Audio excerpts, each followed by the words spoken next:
Everyone, it's James, also known as Playman, and welcome to my review of the Side Order expansion of Splatoon 3. If you're interested in seeing what I thought of the second wave of the Splatoon 3 expansion pass, keep watching. I've never done a video like this before, so this is something a little different for me, but I hope you'll enjoy it. Originally teased back in August of 2022, formally revealed in February 2023, and receiving only 3 trailers from announcement to release on February 22nd, 2024, Side Order was a really long wait for a meal, but I didn't mind letting them cook it until it was well done. Not only that, but Side Order was developed by new employees at Nintendo, with the main developer to Splatoon supervising, so it would make sense for the game to take longer than needed for it to come out, especially since for many of these folks this was their first time working on a Nintendo game. Considering an Octo Expansion, for some reason, is frequently considered by a majority of the player base to be the best of the currently 5 single-player campaigns, the question is if Side Order was able to top the series that Octo Expansion gave us 6 years ago. Get whatever snack, breakfast, lunch, or dinner you have and kick back and relax as we find out.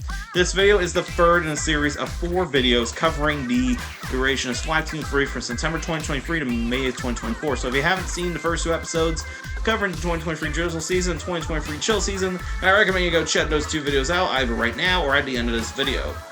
Also, big thanks for helping me reach 500 subscribers. Our next goal is 1,000 subscribers. If you enjoy content like this, please drop a like and also subscribe and turn your notifications on to see more cool content like this, so I hope you enjoy it. Anyways, let's get into the review. Now, I know what you're wondering. James, we haven't seen Pearl Marina for a very long time. What happened between them after the last Splatfest? And why isn't Gobblesword covered in coral and bleached white? It's a long story. I hope you're ready. So, a little background. As you all know, Chaos Ground Order in the final Splatfest in Splatoon 2 that took place in July 2019. But what no one knew outside Japan immediately afterwards was, at the time, Pearl Marina were planning a world tour for their musical act, Off the Hook. And for the following 3 years, Pearl Marina prepared for said world tour with new songs and planning out tour dates, and inviting their best friend Agent 8 along for the ride. In her downtime, Marina was investigating files she was able to encrypt for Kamabo Corporation, and as it turns out, every single friend and Octoling from her training courses she knew had become the victims of its sanitization process down to Deep Sea Metro, which is out of universe confirmation that Side Order is a direct sequel to Octo Expansion. Wanting to reverse said sanitization process upon the discovery of what the process is, she created a virtual world called Project Members and began analyzing the memcakes the Kamabo Corporation created. Ultimately, after some time, decided to use them to return the memories of the Octarians who had all been sanitized under the Deep Sea Metro in her virtual world project. Said virtual world project would be accessed via sea cucumber phones and involve the players putting chips into a pallet and to complete levels known as floors, with one level being 1 floor and the goal to reach the top of a building, and should they reach the top, they'll get their memories back. And they also have assistance from Pearl, who can turn into a drone in this world to reach Marina at the top of this tower, with Marina taking the role of managing the system and also speaking to Craig Cuttlefish about having Agent 4 handle security for the members. She quit the project on hold when the world tour started and continued it during the tour's midway break. She also hired some of the remaining engineers she knew to continue development while she was on tour. During her midway break, she finally finished work on Dramatic Days in Orland, as it was called, and was now getting ready to restore the memories of the sanitized Octarians. Unfortunately, it turns out that the system can get exploited so that anyone who does own a sea cucumber phone can get pulled into whether they want to or not. Marina plans to inform the manufacturer of the sea cucumber phone about this incident, but I guess she hasn't created a patch for that yet. Anyways, with the system all set, Marina asked Agent 8 to take on the trial run and have Pearl also assist to ensure the game would run smoothly. It was finally time for Marina's project to restore the memories of the sanitized Octarians. This was an awesome idea for Marina to do a very ambitious project to help Pearl, her old friend, so it's very unfortunate to then discover what ended up happening during the trial run. Alright, enough with the story, let's hop on the elevator and ascend that spire. So, here's an interesting detail that I didn't know until after I completed the tutorial. It turns out that the Members project is a virtual reality created by Marina. So yes, the entire video game expansion takes place inside a video game, which several fans have theorized before Side's release.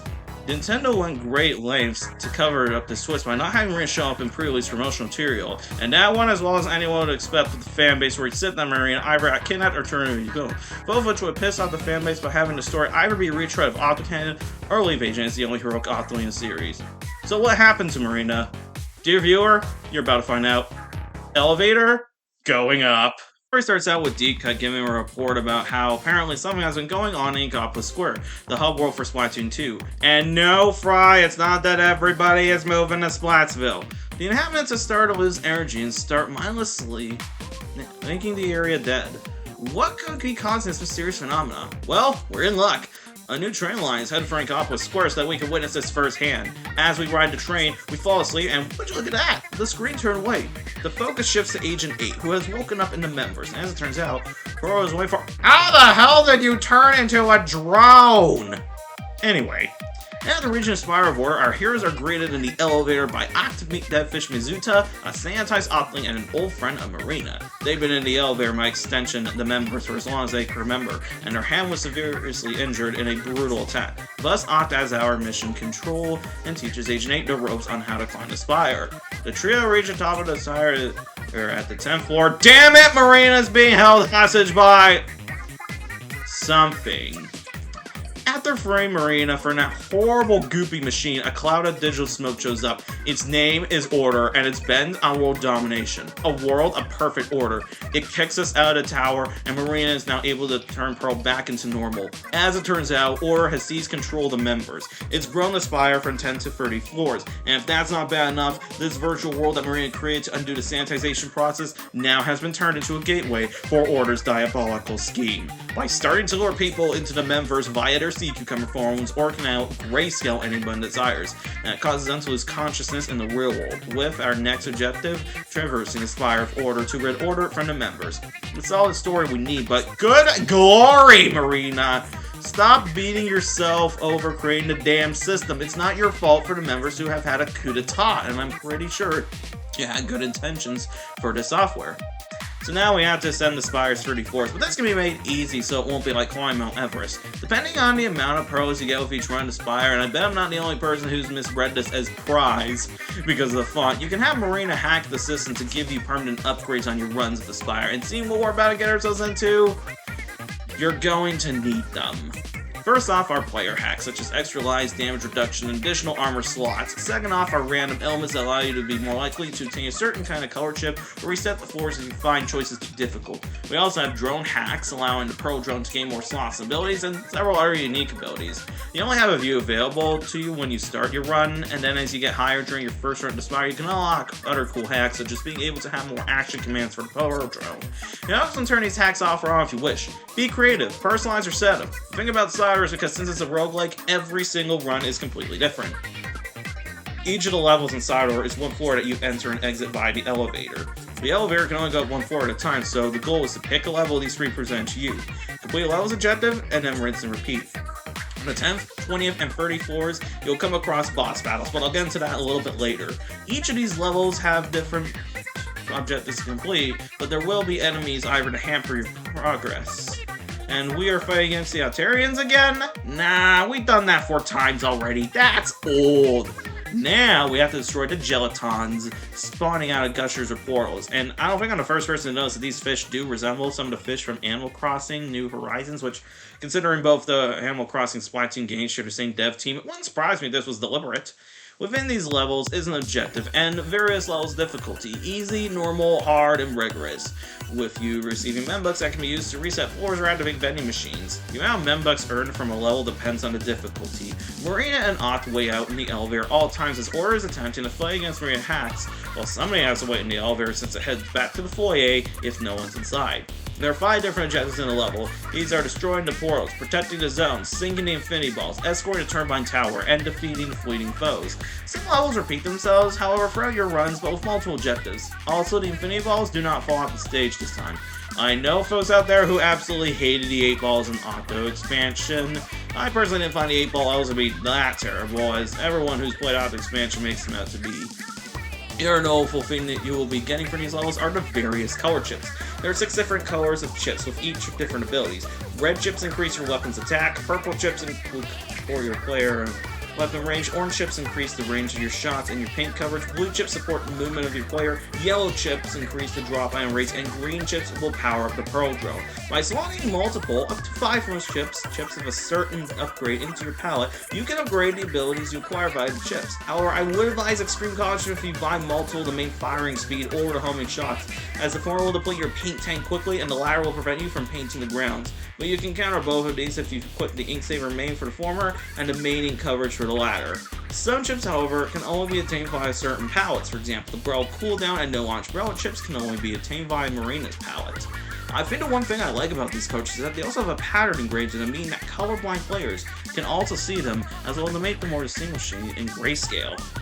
Each of these chips gets slotted into a palette, which is shaped like a 9x4 sampler. Pretty cool, all these music references, especially considering Marina did create this virtual world.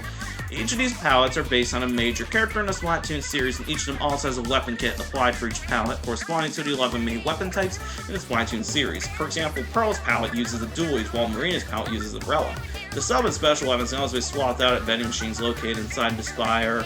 Occasionally you might come across one where you can use membucks to buy color chips, pearls, special sub-weapons, and extra lives in case you do need to replenish lost lives. Each palette can get you up to free keys obtained by defeating bosses. You can use these keys to open up the lockers that contain other palettes, banners, pearls, as well as Marina's Dev Diary, which reveals the backstory to how the members came to be. Similar to Rosalina's storybook in Super Mario Galaxy. I really enjoy Marina's Dev Diary, as Rastaskas pointed out. Side Order was translated faithfully into English, which also meant the revelation that the World Tour Pearl Marine 1 was actually planned from the beginning of Splatoon 3. So, let's turn the clock back to 2019 when the results of Chaos vs. Order came out. In the Splatoon 2 Final Fest Japanese dialogue, Pearl shows that she and Marina are going on a world tour. But for some weird reason, this unfortunately got changed in the Western translation, being that Pearl and Marina were quote-unquote gonna take over the world, and said line came right after, for some reason, a line about new music genres, and this was more emphasized in the international versions, causing the message to be thrown for a loop. This led to the Western fanbase in the bill to side or accusing Nintendo of sweeping Pearl and Marina under the rug until the expansion was ready, instead of the key part of character art Nintendo intended for B. All because the international translators working for the overseas Nintendo editions didn't directly translate Splatoon 2's Final Fest dialogue. Whoops! Let me break the review for a minute and just talk a bit about the characters themselves. One of the things I enjoy in Side Order are occasional conversations between Octo, Marina, and Pearl. And I think it's crystal clear Nintendo knew that the Pearlina fans would buy this expansion on day one. Lots of the dialogue between Pearl and Marina, including how it's become very lovey-dovey, something that initially wasn't done in the Western translations, that all tried their best to downplay that Pearl and Marina had crushes for each other, but it seems like between Splatoon 2 and Splatoon 3, new management hopped on the translation teams in Nintendo's Western divisions, and it seems they all caught on that not only were Pearl and Marina each crushes in the Japanese version, but Pearl and Marina were frequently shipped by Western fans of the Splatoon series. Yeah, that one scene in Octo Expansion where Pearl and Marina nuzzle hug each other is all you need to know about how Pearlina came to be. Can't believe we went from mentor-mentee, at least in Japanese translation, to possibly girlfriends, but we don't know that, at least not at the time of uploading this video. Now, personally, I don't think Pearl and Marina are full-on lesbians, but I can understand why a good portion of the Splatoon fanbase does think that. First off, I previously mentioned their dialogue has been giving a romantic edge. Example being, Marina saying how adorable Pearl is in her drone form, which I feel like anyone can agree with that statement and say that Pearl looks adorable in her drone form. Another example was when Pearl says how terrifying it was when she and Agent had to fight Marina when she was trapped under Order's influence, because Pearl didn't know if Marina would be stuck like that forever.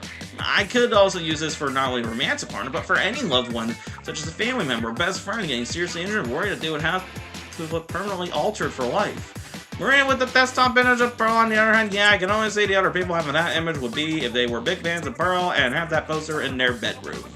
And also, I hear occasionally Pearl and Marina want to have some quiet time. What could that mean? Playing video games? Proposing to each other? Playing video games and proposing to each other after beating the final boss? I don't really know. That's up to your own interpretation. And that's what I appreciate about Pearl and Marina's relationship. That can be clearly displayed as a romantic relationship, but at the same time, it can also be portrayed as best friends. If you think Pearl and Marina are lesbians, That's fantastic. I'm happy for you. Nintendo doesn't really even need to confirm that Pearl and Maria are lesbians, as not only is it so obvious that Pearl and Maria have pretty much a romantic relationship, but in July of 2022, Nintendo CEO Limited confirmed that they are in support of same-sex marriages. Much to the indifference of their homeland's government, who have been under the Liberal Democratic Party of Japan since 1955, who are in opposition to same-sex marriage. But the Japanese government's stance on same-sex marriage has slowly started to change over time. Most of the Japanese prefectures, including the Kyoto prefecture where Nintendo's headquartered, and possibly same-sex marriage could be legalized at the federal level in the future in Japan. It could happen.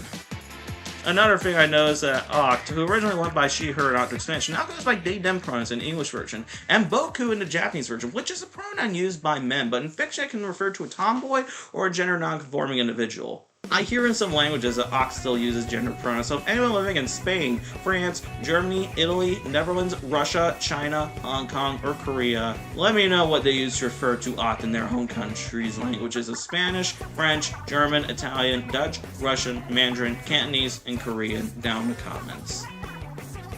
Have I even gotten to the boss fights yet? We have 3 different bosses to face in the Spiral of Order, and you'll encounter 2 of them randomly selected in your run. First off is the asynchronous rondo.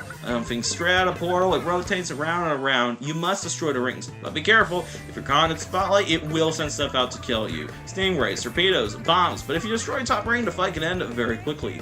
The pinging Martial, it's a ball that you can shoot, so already I can imagine many of you getting angry with a boss fight like this where you have to shoot the weak spot. The ball does get smaller, however that doesn't stop the ball from rolling and spitting out gelatons when it hits a bumper. Personally, I do not care for this boss fight and have no stance, so Pearl, I can't answer your question whether it was hell when the ball rolled toward us or away from us. Lastly is the Parallel Cannon. This is a series of clones of your avatar with one of the clones sporting a hairstyle that your Inkling player character in Splatoon 2 uses.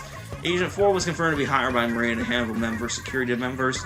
If you've never played Splatoon 2, the Parallel Cannon will just simply use the default Inkling girl hairstyle. These bosses are all very fun to fight. However, sometimes in levels, you will come across a danger effect. These danger effects include the floor being in darkness, the floor being covered in enemy paint, no item drops, no using the pearl drone, stronger gelatons, or barrage of arpeggios, which are these fucking torpedoes that constantly shoot at you. Sometimes you get combined danger effects such as darkness and enemy paint, no drone and items, or stronger gelatons and barrages of arpeggios. I think the one danger effect that really drove me up the wall was certainly the Arpeggio Barrage. They frequently target you, and if combined with the stronger gelatons, will practically make the level borderline unwinnable, and this will cause you, depending on the weapon, to panic and make a bonehead move. There are many times when you can get screwed over if you have a pallet, you can strip you can't do with gelatons, you're fucked. And because it's a roguelike, lost lives cannot be replenished at all unless you find a vending machine, and losing all your lives nets you a game over. And when I mean game over, I mean you are dead and you have to start the entire pallet from the very first floor of the spire. However, you do get pearls every time you die. The power chips you collect get converted into membucks, so it's not a lost cause if you lose, and those pearls can be used to add more lives to your runs, or allow you to continue a run with a fresh set of lives, provided you have sufficient membucks. However, some of the ways you die are very easy to get pissed off with. These drizzling capricozos are the bane of my existence! They always are sprinkling black paint onto the ground, and when you have these in Splatoon levels, good god did these take me 20 or so minutes, because one of these bastards can easily snatch the end in sight right under your nose. These arpeggio barrages are a major nuisance, but then again, they can easily be defeated if you have a good enough set you've constructed.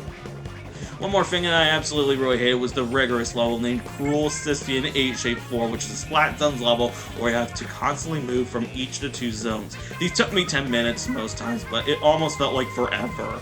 And while you can complete normal and Aspire up a half hour, sometimes you can get stuck on floors for a really long time if your set does not work out. That's just all minor criticisms I have regarding the Drizzler, Capricozos, and the aforementioned Splat Zones floor. My only disappointment, shared with my minds, is that we don't have the option for local multiplayer co-op, even though the Switch supports multiple Pro Controller remotes and the Joy-Cons can be used as Wii remotes. It would have been cool if in Return of the Malians, we had Callie able to be controlled by a second player who can help out Neo, Agent Free, or if Agent 4 showed in the members, we could have the option to play as them as well.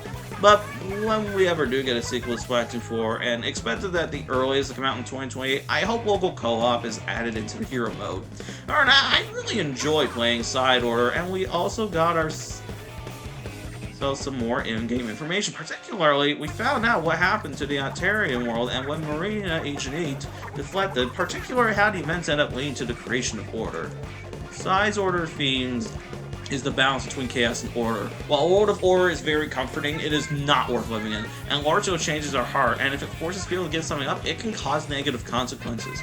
For example, the Octolings remaining in the Octarian army had unintentionally created order because of their resentment towards the mass exodus of Octolings, including Marina, for deflecting to the surface. I have a hypothesis that the Octarian world was a dictatorship with terrible living conditions in the domes, which explains why many Octarians, such as Marina, took the risks and seeked refuge on the surface, and the end results ended up leaving the Octarian nation destroyed.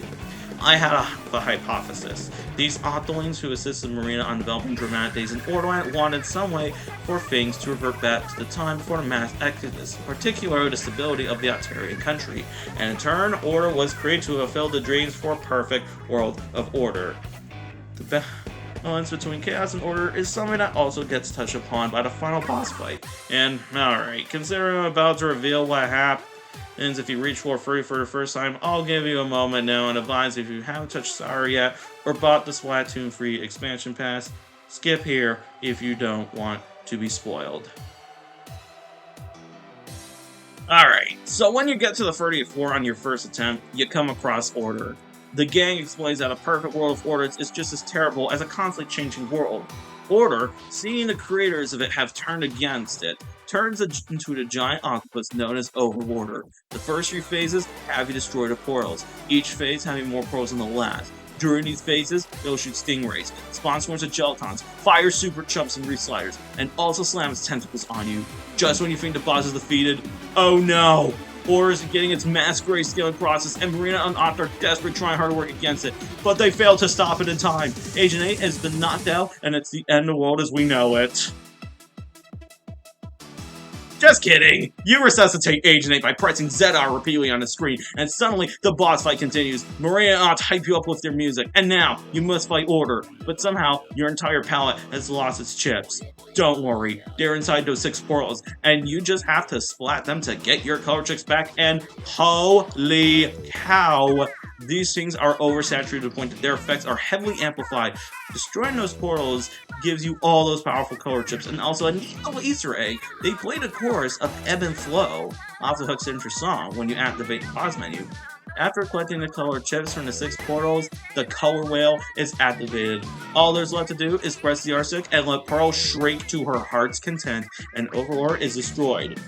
Bear in mind that Pearl's singing voice is so inhumanely loud and powerful that it pretty much qualifies as a mutant power. According to Splatoon 2 art book, Marina, a special auto filter for shows recordings that prevent Pearl from breaking equipment when she hits the higher notes. She'd cause proper damage with her voice otherwise, no matter how good she sings. So, now you know why Marina has to stop Pearl from breaking into song during Incopolis News. The ending's pretty simple. Overorder has now turned into Smallest, a baby version of Order, and in exchange for good behavior, Pearl invites Smallest who passes the rest of Octo's tour. Pearl, Marina, Octo, Agent 8 head back into the real world so Octo can finish their world tour. Deep Cut announced that the residents of Inkopolis Square has regained their consciousness, and we can now visit Inkopolis Square and travel to and from whenever we wish. And man, do I just love the ending theme for this expansion. Listen in. After the credits roll, time to skip to 2024 with Off the Hook on a world tour over. There's lots left to do once you complete Aspire for the first time. There are more palettes to reconfigure, siphon over to shop where you can buy items for your locker or character using pearls, and additionally, when you complete palette, you can unlock that weapon for use in multiplayer.